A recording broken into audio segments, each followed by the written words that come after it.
नमस्ते दोस्तों, स्वागत है आपका एक ऐसी कहानी में जहाँ बीता हुआ कल आज की सांसों में गूंजता है। यहाँ खामोशी सबसे जोरदार आवाज बन जाती है और युद्ध सिर्फ मैदान में नहीं, मन के अंदर भी लड़ा जाता है। मैं हूँ आपका दोस्त स्टोरी टेलर आरवी और आज की कहानी है यादों, ख्वाबों और उन तूफानों की जो पीढ़ियों को बदल देते हैं। आज की हमारी किताब का नाम है अ सीजन ऑफ थंडर, जिसे लिखा है एलेक्स चाविक ने। तो चलिए दोस्तों, शुरू करते हैं इस किताब की कहानी। अ सीजन ऑफ थंडर इतिहास और आत्मकथन का एक शक्तिशाली संगम है, जहाँ असल घटनाएं और काल्पनिक कथा एक दूसरे में घुल जाती है। कहानी का केंद्र है एलेक्स, एक ऑस्ट्रेलियन व्यक्ति जिसे 4 साल की उम्र में गोली मार दी गई थी। वह बचपन का हादसा उसके भीतर ऐसा घाव छोड़ जाता है जो कभी पूरी तरह भर नहीं पाता। उसकी खोज शुरू होती है द्वितीय विश्व युद्ध के दौरान एक महिला पर हुए भयानक हमले की जांच से, एक ऐसा अपराध जिसका मनोवैज्ञानिक असर दशकों बाद भी महसूस किया जा रहा है। जैसे जैसे एलेक्स सच्चाई के करीब पहुंचता है, यह सफर सिर्फ उस महिला की कहानी नहीं रहता,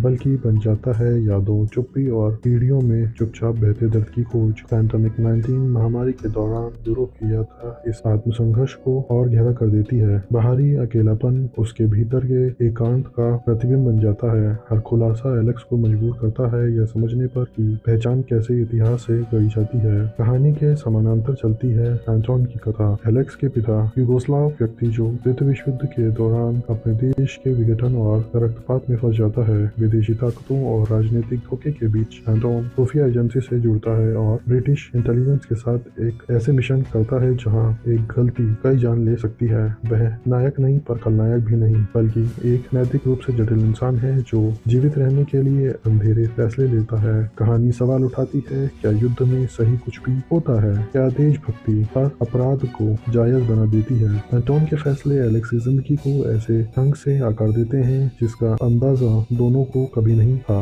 जब पिता और पुत्र की कहानी टकराती है तो सच एक भारी कीमत मांगता है। अंत में किताब यह पूछती है, क्या सच शांति देता है या बस दुख को बेहतर तरीके से समझने की ताकत? Few important points about the book. बचपन का अधूरा खाव, युद्ध और उसकी विरासत, पीढ़ियों में बहता दर्द, नैतिक रूप से धुंधले फैसले, चुप्पी और स्मृति, सच की कीमत। दोस्तों, अ सीजन ऑफ थंडर हमें यह एहसास दिलाती है कि कुछ तूफान आसमान में नहीं हमारे भीतर उठते हैं और उनकी गड़गड़ाहट पीढ़ियों तक सुनाई देती है। Thought of the day, history does not end with war, it lives on in the people who survive it. अगर ये कहानी आपको सोचने पर मजबूर कर रही हो तो इस वीडियो को लाइक करें, शेयर करें और चैनल को सब्सक्राइब करना ना भूलें। और कमेंट में बताएं, क्या सच जानना हमेशा शांति देता है या कभी कभी अनजान रहना ही ज्यादा सुरक्षित होता है? मैं हूँ आपका दोस्त और स्टोरी टेलर आरती। मिलते हैं अगली कहानी में, मिलते हैं अगली गहरी और असरदार कहानी के साथ। अब तक याद रखिए, जो दर्द बोला नहीं जाता वह कहानियों में नहीं, नसों में बस जाता है।